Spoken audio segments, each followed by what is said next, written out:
What's up, everybody? Welcome to the CanesInSight Daily Podcast, powered by Anish and Levine Accident Attorneys. It is signing day eve.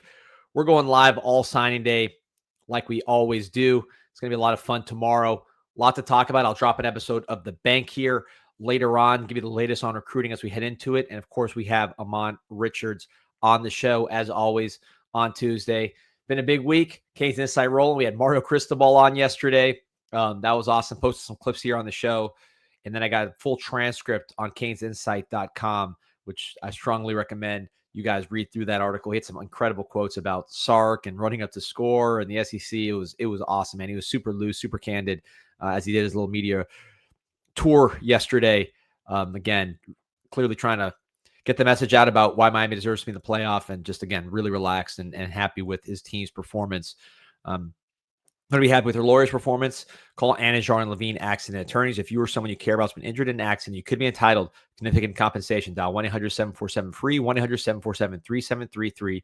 Take back control of your life with Anish and Levine. Pete, hop in here. It's going to be a loud one today, D. And Honey, hop in here. Yeah. She's fired up. She's fired up for all this playoff talk. All this has got her fired up there, Pete. But yeah, man, big day, signing day eve. Not what it used to be. It seems like with these contracts and all this other stuff, a lot of the hay is in the barn before these kids even really start like this final stretch. It's like there's not a lot of movement, it seems, nationally.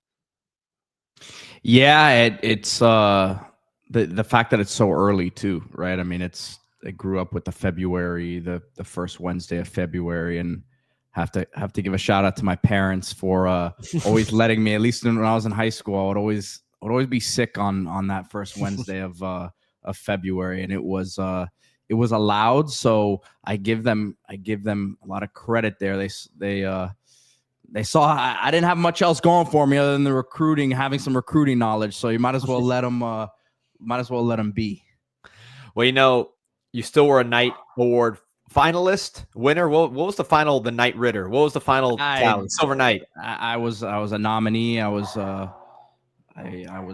the running, but it didn't happen for me. You were like the Canes in the playoff race right now. Hopefully better result. You were relevant. You established relevance with the Silver Knight.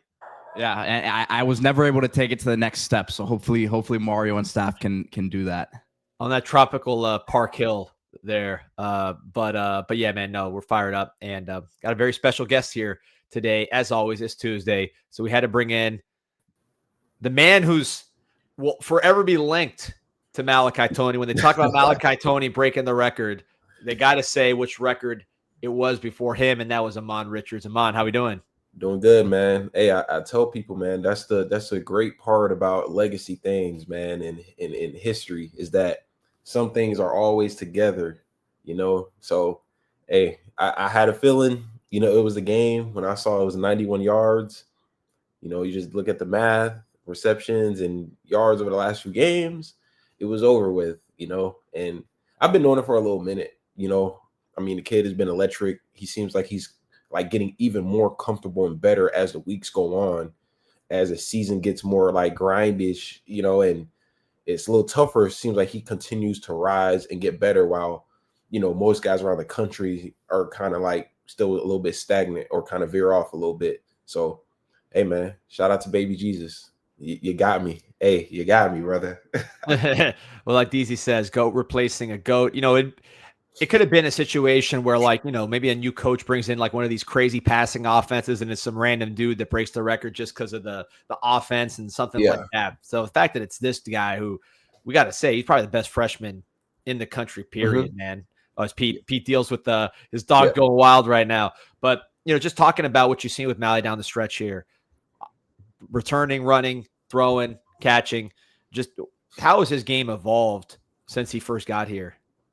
Man, I mean, from just game one, I mean, he's still been himself, right? Like his natural ability has still been there, but you can just see like how the game is slowing down for him and how he's like truly like a man amongst boys. And I know he's the youngest one on the field, but if you took away like what you knew about his age, you would just think he's a senior or a junior in college. That's how he moves. So throughout the whole season, I mean, early on, I think he was playing a little bit slower, still like effective and stuff, but you can see like now he's starting to get more twitchier throughout like plays. Like he's actually starting to like play his style of game, almost like in high school in a way. And that's usually what happens, as you get later in the season, you've seen a lot of defenses, things are slowing down.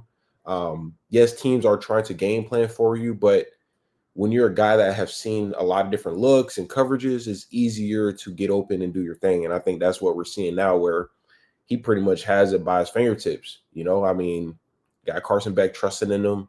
The offense, coordinator, Shannon Dawson, he's obviously trusting in him as well. Got him throwing passes. I mean, he's dialing up a lot of plays for him. So it's just like, I mean, this is what I think we've all wanted Miami to be for a long time, like having young impact guys who come in, and usually these type of guys end up at Ohio State or Alabama, Georgia, and then we're like kicking ourselves like, man, that's a guy we had down the street, could have had him. But I think he's one of those guys that we kept in house, and we kept him home, and we're reaping the benefits of doing so.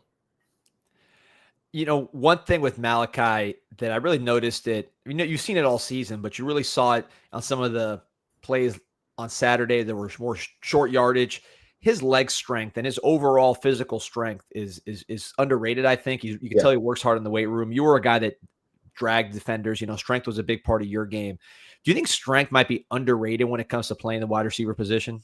Yeah, 100%. I think people like thought like I was like a slender guy, and I was like on the skinnier side, but I do think just like the muscle strength you have, like my legs for me was like the strongest part of my body. Like I was squatting like way in the 400s as like a dude that weighed 180, 185.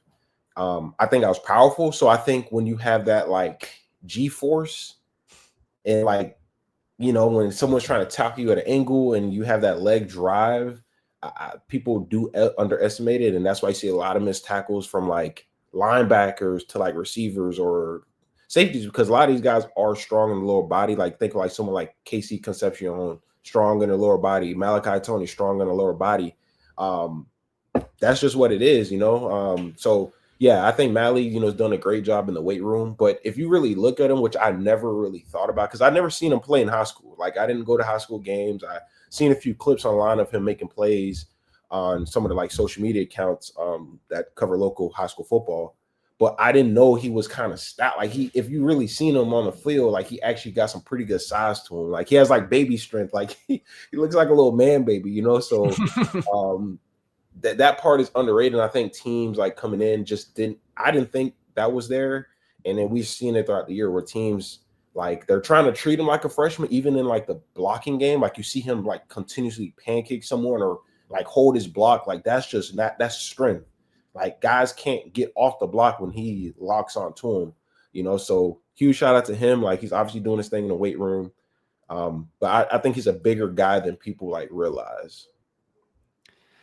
Yeah, but shout out to Dan Alden saying Malley's starting to find his way into the O. Now he is the O. I mean, really definitely the focal point of the offense, and you build around him. I think part of the mission now is to find guys to take pressure off him going forward, right? Because when you have two guys that are like that, or at least a guy, guys that can threaten, it makes it a lot harder to defend Malachi Toney. Yeah, and I think like with CJ Daniels going down, I think it allowed Mally to continue like to develop a little bit faster. And then now with CJ Daniels like coming back, and obviously tonight we got like the little selection stuff going on, so we'll see where we fall. But we get into the playoffs, like you have your veteran receiver that's coming back. That was very productive at the beginning of the year. Arguably wide receiver one, he's coming back. But now you're like real wide receiver one is Malachi, and now these other guys get these one-on-one matchups. Keelan Marion is coming along. Elijah Lofton is starting to catch fire last few weeks. So now the offense really starts to open up. So it's going to be exciting to see, how you're going to play us when you have like weapons all over the field, and all of them have been productive at different phases. CJ Daniels early on, Malachi Toney throughout, and then Marion has been coming along with Lofton these last few weeks. So I'm curious to see what it looks like. I think we'll be very successful. I think that's why you see the energy from the coaching staff and Mario and everyone. Like everyone has a different smile because I think we can all see that this thing is actually starting to hum and it's humming like on both sides of the ball at the right time. Like that's what the committee said, at the right time, best team. I think that's what we're starting to look like. So, Pete, I know Pete's wrangling honey. What do you got over there? I see you. I've been dealing with this over here. Aman, talk about Carson Beck, man. The last month of the season, really. I mean, he's been as good as Malachi has been. He's got someone throwing him the football, and I think a lot of people who had questions about Beck early in the year, middle part of the year, a lot of those questions were kind of answered here the last month. Great. I'm glad you asked that. Hey, can we get like a zoom up when you guys cut this up? Can we get like a zoom in? Can you guys come talk to me right here? Listen, I told every single person, man, when Carson Beck, after that Louisville game, I'm like, we're not turning our back. We're not going the other way. Bad game. A few of the passes should have been caught by the receivers, right? As a receiver, that's just how I see it. But the kid was productive. He was efficient. He was accurate throughout the whole season, right? Coming off the elbow injury, like you can't ask for a better situation. And then now just take a look. Look at what he's looking like these last 4 weeks. You can say who we're playing, but he has been efficient. He's been one of the most accurate passers in college football history. And I mean, it can't get no more better than this. Defense is humming. He's dancing. He looks healthy. Like, this is why you don't turn your back on your own players. You know, as a fan base, as a whole fan base, I've seen the comments, guys getting ready to mail it in. He's not good. You know, this is what they said at Georgia. You're listening to former schools he played for, trash him. But you got to stay in the fight, man. This is a long season, like I said, you know. And to be honest, he answered all the questions. Like when it got the lowest of the lows, we're talking about 2 losses in 3 weeks. Everyone's harping on what did he do? He got back in the lab and got better. He didn't mail it in. He's a senior. He could have easily just checked out the season. I'm going to the draft anyway, whatever, like we see in the portal sometimes. We've seen it. He didn't do that. So I respect him. Shout out to Carson Beck. You know, you will forever be remembered in Hurricanes history. You've done a lot of great things. We're 10-2. However you want to spin it. At the end of the day, Cam Ward was 10-2. Carson Beck is 10-2. At the end of the day, who do you think is better? Whatever the case may be, but they both accomplished pretty much the same things at this point for the University of Miami. So I thank you, Carson Beck. You know, hopefully we get another run at it. You know, I think you're heating up right now. You look healthy. So thank you. I love that feature. We gotta get a name for that. I know with Steve, we got on Thursdays, we got story time with Steve. We need something for Aman when he just talks to the people direct, you know, man. Because the money, like I'm in a lot of chats, man. And I just seen like people started making all 22s of all his bad plays. I'm like, what are we doing? Like he had a bad game, right? But if we're really critiquing, like a lot of players could have done a lot of different things, right, to help the situation. But it didn't happen. That's just part of football, you know, like football isn't just a one person blame all. Did he have a bad game? Yes. So did a lot of people. We could argue the defense gave up 2 touchdowns in like 3 minutes, but we're not going to do that, you know? So it's like, if you're going to call it a spade, just call it a spade, right? You know, so, but shout out to Carson Beck, man. He didn't ravel. You know, obviously just coming off the Georgia stuff, you would think that, you know, once he gets in like his head, he kind of just lays down, or that's kind of the narrative. But like I seen a guy that continued to like chop away at the wood, and now like he's reaping those benefits. He looks healthy. The offense is humming. The run game is there, right? We're running outside. Like it's a lot of different things that we're doing a little different to help him as well. So, you know, I'm glad it all is finally like on one page. It's like it looks connected to me. They look like they're actually having fun. So I'm excited, man. If we get in, man, I'm telling you, I think we're like they keep saying, I think we're the most dangerous team, you know, to be in the playoffs, you know, if we were to get in. When you say they, you mean Nick Saban. Yeah, Nick has an eye. Like they talk about eye tests and stuff. Like, I mean, who scouted and seen better football than Nick Saban? I don't know. You know, maybe he sat on my couch and told me. Yeah, I was about to say, what do you tell you? Because I know we were all worried he was going to go and get you, and you be the next, Amari Cooper getting out of here. So what was his rap to you? Man, look, you can come in, compete. Like, there's no guarantees. I think you're pretty much, ultra talented and you have a lot of ability, and it's just like pretty much like you want to come roll with the big boys. And it took a lot for me to look him in his face and essentially say no. But at the end of the day, like it's Nick Saban. Like, he's like, you can't like get more like football, like eye test knowledge than really Nick Saban. He's the greatest to do it in this space. So, I mean, if he's literally looking at the table, he's not a Miami fan. Obviously, Cristobal coach underneath him at the time and stuff like that. But I truly do think he's really just calling it down the middle. As he's like been in this like media space now for a few years, I truly think he's kind of taken off like the Alabama blinders and just actually calling it even, and he knows a good team when he sees one. People saw it. First 5 weeks, everyone on earth was saying how dominant we were, how different we looked, eye test, all that different stuff. Did we slip up against 2 games? Yes. But what did we do against the actual competition? The ranked guys, the top dogs. You got a comment from Gio. Can't appreciate your support, saying, "What's up with the ACC tiebreaker? Nobody in the room thought it should go head to head first, and then by ranking, this championship game is awful." I don't know how many math classes you took in Miami. I took half a semester, and then I was done with my core. I never did it again. I can't figure out this tiebreaker. Like, what are we doing out here in the ACC that we got Duke playing Virginia? Man, I mean, it sounds like the ACC. And that's another thing. I don't know. Do we have a commissioner or something like for the ACC? We do. I haven't seen him.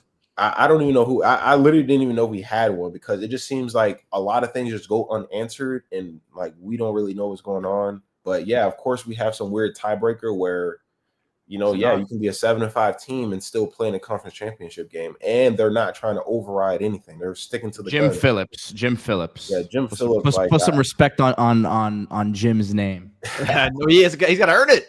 Hey, shout out to Jim. I'm sure he's probably a good guy, when he gets home and stuff like that. But when we talk about the ACC in this conference, like a lot of things just like make no sense. And in my opinion, like the way this could be so hilarious is literally if Duke wins and literally don't get in, we get no team in.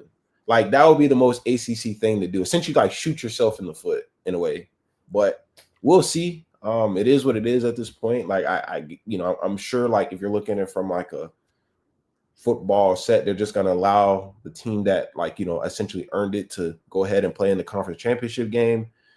I don't think they're looking at it from an aspect as like Duke has a chance to go to the Natty or anything like that. But I think they're trying to reward Duke for essentially abiding by whatever laws like we have in the conference about the tiebreakers and points and all that stuff. Like, that's what's on paper. So they're allowing Duke to, pretty much reap those benefits, which is fine. But it's just one of those things where, of course, we're like the only conference with this weird tiebreaking thing to have. I would have liked to see literally Georgia Tech or anybody else. Literally, you don't got to be us. It was like Duke. It just makes no sense. But it is what it is. I'm pretty sure they're going to be like Virginia's going to be like a 14, 17 point favorite. I almost guarantee it. I don't even look yet, but I'm sure they're going to be a heavy favorite going into it anyway. So, yeah. So, Aman, you probably got relatives that, as they get older, they kind of get into their conspiracy theories. I don't know if it's like just, some uncle or whatever. But I know with me, my dad, he's getting older. He's getting into the conspiracy theories. He sent me a text. He said, Jim Phillips was born in Chicago, went to Northern Illinois and Northwestern, 10th kid of the family, major Catholic who goes to church every day. He will not go against the Catholic Notre Dame. So we got conspiracy theories pumping in from all over. So shout out to my dad with that investigative work. Yeah, right there.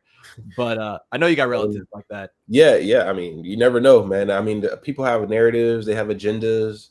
I mean, at the end of the day, you gotta think, we're all human, right? We all have things that we want to see, we want to, spend in our, benefit. So it wouldn't surprise me if there's people like within the committee or wherever that have like certain internal biases that they can't shake,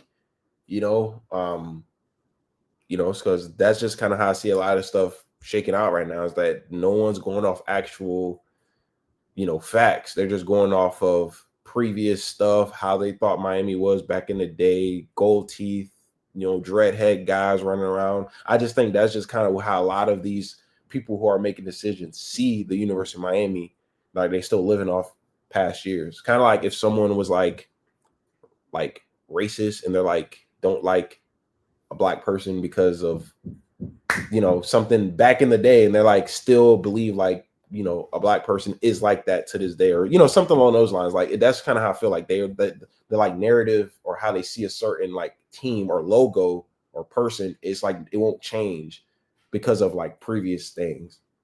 Yes, I think more than anything with the ACC and Jim Phillips, we got to remember too, like, yeah, we're seeing the graphics being tweeted in Miami's favor and all that, but the ACC has bent the knee to Notre Dame and given them whatever they wanted. They put them in the basketball conference, and you can get the benefits of being in a conference in basketball there because you need it in basketball, but because in football you don't. So let's also not act like he isn't playing some sort of favorite to Notre Dame for letting them do what they do. And I know he's not the one who put that deal in place with Notre Dame, but at the end of the day, it's not a very fair. The ACC also is benefiting, I'm sure, from being closely associated with them, and I don't think they want to. They're already pissing Notre Dame off by tweeting stuff out. That's not. So I'm sure Jim Phillips also has to be very careful with that relationship. If we really want to talk about conspiracies, I think that's more about. I think there's a lot more tied in there than people realize with the ACC. So essentially, Pete, I got a question. So you think so essentially every single year Notre Dame is pretty much have a at large, because they can't win a conference essentially. So they're pretty much always going to be like an at large. If they get 10 wins, they're going to be in the mix unless these rules change. That's just what it's going to be. And that's my thing. Like at large to me was like teams who didn't make it into the conference championship, because there's only 2 teams, but they're still good enough to be one. Like they could be in the game, but they're not. So they fall into that at large spot. But Notre Dame doesn't even have a conference, so they naturally automatically are an at-large bid no matter what, because they can't win a conference. Like they have no chance of being a conference champion, because they're literally just playing bottom feeders out of the Big Ten and ACC. And it's like, is that like the meta? Like, is that what it is? That where this thing is headed? Because I heard something where I saw Utah was like thinking about going like independent or something. So I don't know, but yeah, all they really did, if you look at Notre Dame, was they beat a 3-loss USC team, and then really losing teams the rest of the way. That's all they had to do. They didn't have to win the games that you thought had to win. All they had to do was beat some of the worst teams in college football, and then a 3-loss USC team in their end. Can I ask you a question for both of you guys? And this is just like, if roles were reversed, right? University of Miami lost. I think our boy Kyle asked this question earlier in the chat. Okay. I didn't see if I can pull it. No. But go on. But we didn't answer it. So okay. Yeah. Like, so like, if you like, when you really think about it, if we lost, to 2 like playoff caliber teams, right? Only beat a 3-loss ranked team, we would not be ranked 9. And beat a bunch of even this question, this question here, which is what Kyle says is, hey, I need all 3 Europeans. If Miami and Notre Dame switch resumes, Notre Dame won head-to-head, who would be ranked higher? Yeah, same thing. Like they would, like if Notre Dame beat us, they would literally be saying all the other metrics don't matter. At the end of the day, you guys played on the field this year and you lost. That's the deal breaker. But because we actually won and they had us not favored to win the game, here we are. And then they definitely did not think we were going to win the last 4 games by the margins we did. I promise you, if I could like look into the room that they were, I 100% sure that they were literally saying Miami's going to drop one of the next 4 games, or they're not going to win by the margins, same margins or more. They're not. Well, and you know what I think also probably helps Notre Dame that we don't talk enough about, even though it's a completely different team, is they get into the playoffs last year and they make the run they did. Like the same way that they don't believe, or they didn't believe Miami would finish the season out strong here. Yeah. They probably in the back of their mind are like, man, we believe in, and Marcus Freeman just took this program to the championship last year. We saw it happen. So we feel like that's a more proven thing. And again, that's not how it should be because it's a completely different team.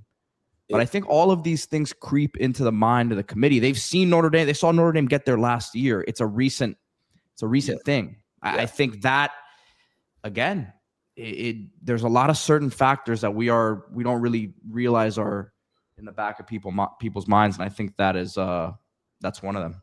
Yeah, that's why I think these people, like, I don't know if they're paid to be on the committee. I don't know if it's like their full-time job. I think some of them are ADs and stuff. Maybe it's like a side gig for them, and they don't like understand like how like big this is for like these universities individually with these decisions that they seem to just go in there and just kind of throw off the walls and just come up with excuses based on logos. But I guess we'll find out tonight, obviously, and then obviously the final selection is a few weeks from now. But it is crazy, man. I don't even know how to feel because like part of me wants to be like upset, but part of me like thinks like we've done way more than enough. We've done everything they asked for since the SMU game and more. And it's like, what more excuses can you come up with? But then part of me is like, watch them do it. Watch them still say it isn't good enough because they have essentially the right or the ability to say so. They can just continue extending the goalpost every time we get right there in front of it. It's crazy. D, a couple things. I see what you just sent me, D. I'm scared to play that because it's ESPN. Oh, it is? Footage. Okay, yeah, all right. It's an ESPN broadcast. But I do have something I wanted to bring up too, because we're very focused on Notre Dame as obviously there's good reason to be. But one scenario I keep seeing people bring up is Ole Miss shouldn't get in because they don't have a coach. And they're saying, well, they set the precedent with FSU. They didn't have Travis. I think it's a bit apples to oranges. If they had 2 losses, then yes, I think it's definitely a thing. I just don't know that like you can really punish a team for that. It's not the same thing because they aren't on the same. They don't have the same record. They're like ahead already. Now, the scenario that is interesting to me is BYU. If Kalani Sitake, their head coach, takes the Penn State job and they get throttled again here by Texas Tech, that's a different scenario to me. Yeah. Because it's for number one, it's recent, it's tough luck. You get to your conference championship, but like 11-1 in the SEC is different than 11-1 against the schedule BYU played and got boat raced by Texas Tech already once this year. If you see them come out and get boat raced again, and then the news comes out that he's leaving, to me, that's one that is a scenario that I could see Miami jumping. Yeah, for sure. Yeah, I was gonna say, I agree. I think with BYU, to be honest, in tonight's like stuff, I do think we're gonna end up jumping BYU. In a perfect world, like if they actually did what was right, Miami should be like 8 or 9. Notre Dame should be right behind Miami. Alabama should be behind Notre Dame. Yep. And then if Alabama were to win the SEC championship, then they earn the right to actually be within the playoffs. If they lose, like they're on like that cusp where you win, you're in, you lose, you're done. Like you shouldn't be able to go and lose your conference after already having 2 L's. Now you have 3 L's and then get right back into the big boy pot and then you go play Georgia again. Yeah. Like you're going to play Georgia 3 times essentially. And you got, you know what I'm saying? So I think that and BYU should be on the outside looking in. And if they win their conference, if they pull off the upsets, like what teams or people have them favored to not do, if they do it, then you deserve to be in. Like you earned your right. You go out, beat Texas Tech, you go out, beat Georgia, then you should be in. But if you lose those games, you should be out. Like I don't see why we're treating the conference championship game as like a preseason game. Like, oh, there's no implications. Like, nah, like you want to win your conference so bad, you want to play in the game. Like there should be a positive outcome and then a negative one. You get there and get your ass whooped, you shouldn't be in. That's how I see it. And then therefore, if those teams, Alabama and BYU, proves to not be worthy, then your Notre Dame and Miami's in the, like you have them ranked appropriately. So, those 2 other teams on the outside, like they get left out. Then you got your G5 team come in and, ACC champ, and then we call it a day. But how they're going to do it, I'm sure they're not going to do it that way. But I do think we're jumping BYU and possibly Alabama. I don't think they look very impressive playing against like a second string quarterback. You know, I know they're going to say Iron Bowl, but at the end of the day, like, I mean, if Auburn did have any pulse at quarterback, they'd probably win that game, if we're going to be honest. But we'll see how they, like I said, the eye tests, like their measuring sticks, I feel like it goes away for certain teams. Like Oklahoma, to me, did not pass an eye test.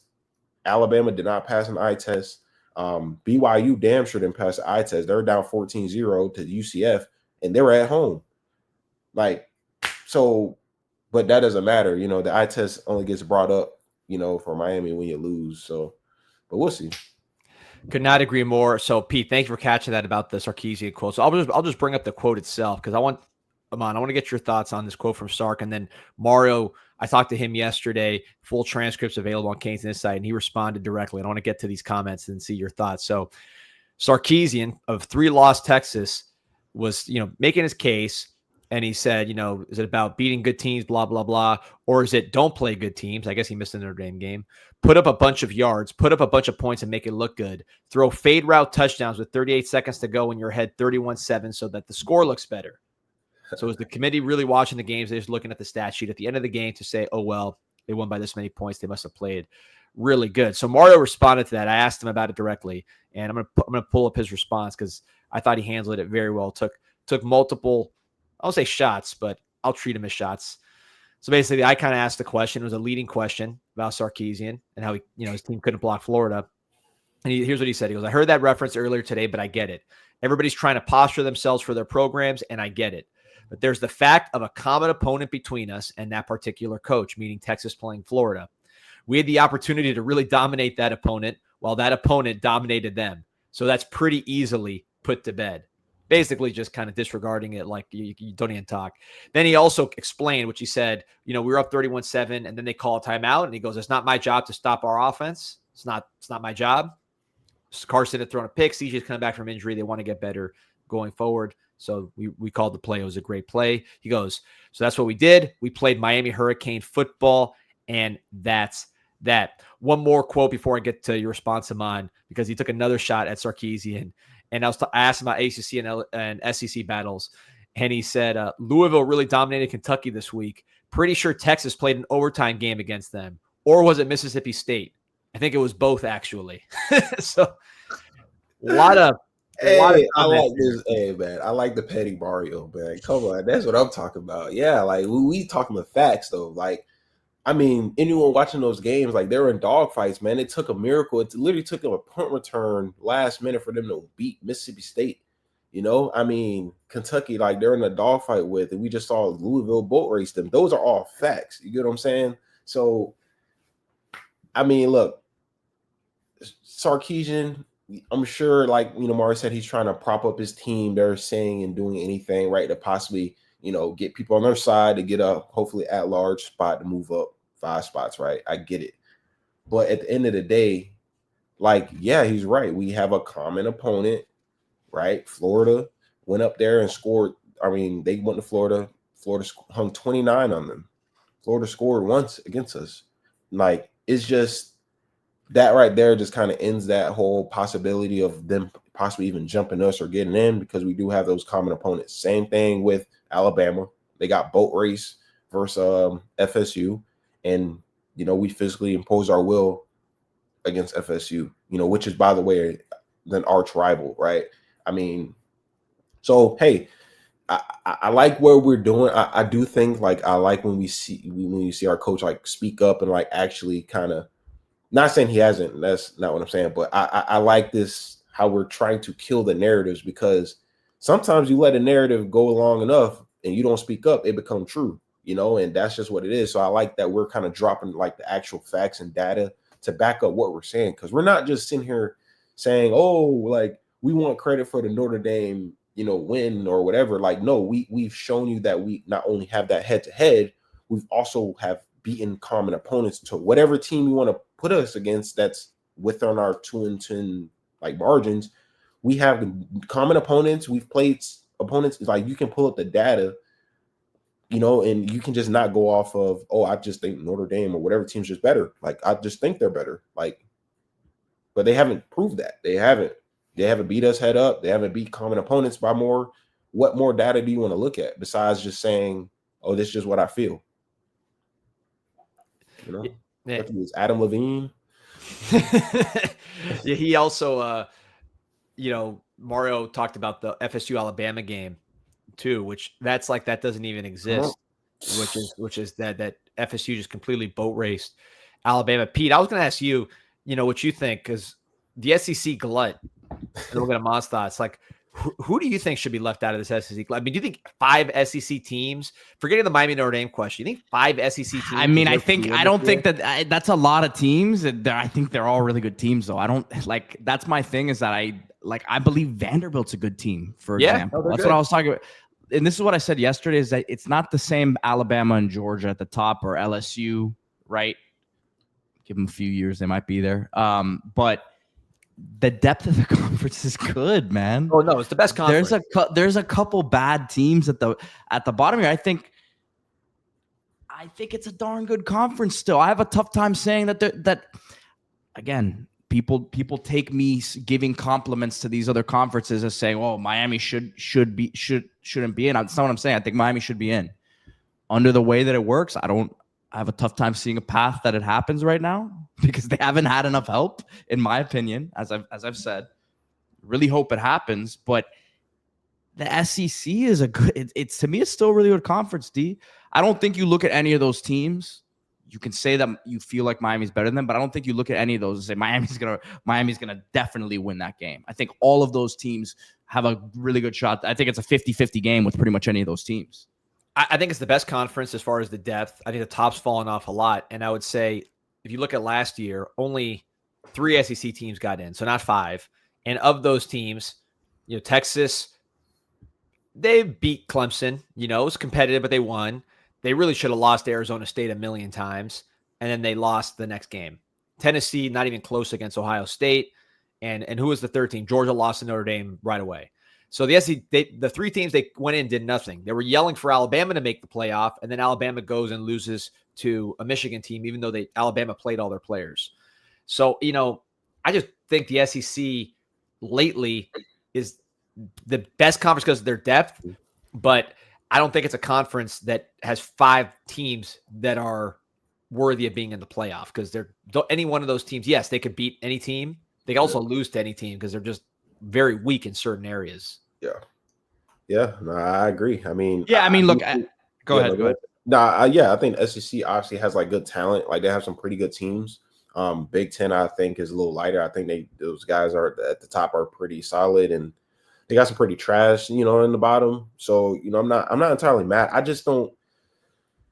I just feel like when they compare like the 10-2 team pools or whatever, like, I feel like some of these SEC teams are getting lean because of like these like opponents they played that are like ranked for really no reason, like Missouri and some of these like Tennessee lighter teams. That Tennessee, like some of these teams are just ranked just off the strength of logo and prestige versus like if we're calling a spade more so. I think Oklahoma, for example, is a team that's like not as they're a good team. But their resume is like the teams they've beaten, like you said, is not. It's inflated, but this is the issue. This is the issue, though, guys, and this is the whole problem with the committee and why it's hard for me to put energy into trying to decipher this stuff. What matters? Is it when they were ranked, when they beat them? Is it what they're ranked now? Because I've heard them say both things. Yes. If you look at Oklahoma's schedule, when those teams were ranked, they beat a lot of good ranked teams at the time. Yeah. Now, what does it look or I have a very tough time deciphering what matters and what doesn't. Like, there's no consistency with any of this stuff. So, I think Miami could beat any of these teams, but also Oklahoma could beat Miami. That defense is nasty. Like, maybe you guys disagree, but no, that's not like a for sure win for Miami. Like some people are making it, like some Canes fans have made it seem. But they remind me of like what people thought Notre Dame would be like coming into the game 1. How they figured like pretty much, defense, like offensively we won't be able to do much, and I think we do got enough weapons where, if you have a defense out there long enough, and we saw it with the LSU game, like if a team is a defense out there long enough, you're going to give up points at some point. No matter, you know what I'm saying? Like you could be the 98 Bear, whatever Bears team people bring up, whatever. I don't even know what year that is. 85 Bears, right? man. 85 Bears, but if they're out there long enough, like you're eventually going to, like you're human, you're eventually going to give up something. So I think that's where I'm looking at Oklahoma and I'm looking at the eye test and what they used against us last year, where we had a great offense, number one offense, and no defense. Like they have an elite defense, but no offense. They don't have a pulse, and their quarterback is literally like half whatever. So it's like, is that failing the eye test, or you're going to say that they got those like they got those like key victories by small margins, but a win is a win.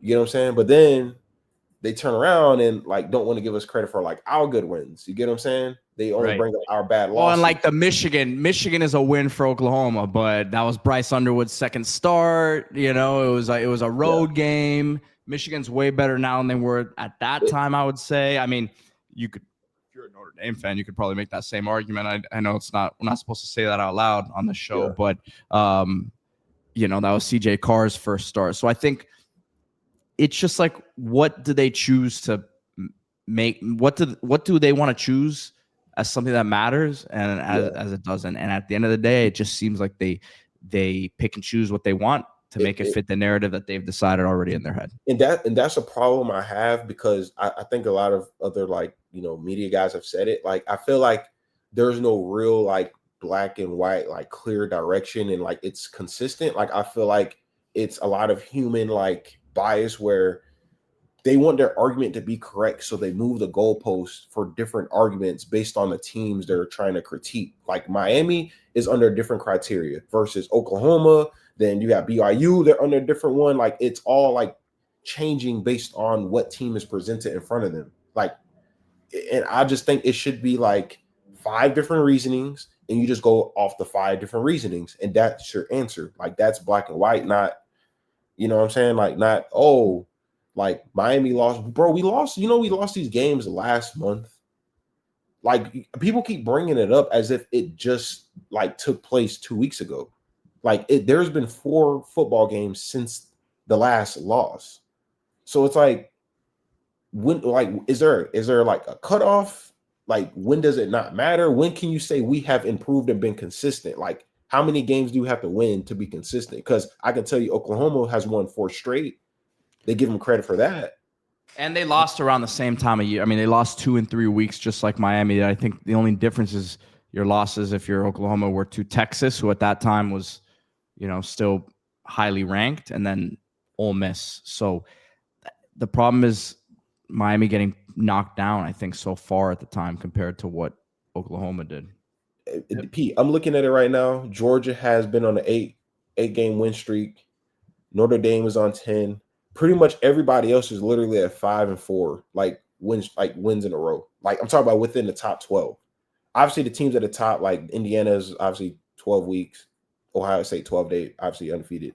But every other team is essentially like has dropped the game around the same time and has been consistently winning since the last L.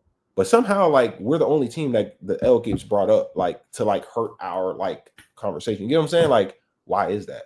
Oh, it's Miami. It's the narrative of they're going to be the same old Miami. And then when we didn't do it, like now they like are confused and they have to sit there and come up. Now, I promise you, I'm really curious to see what excuse they come up with.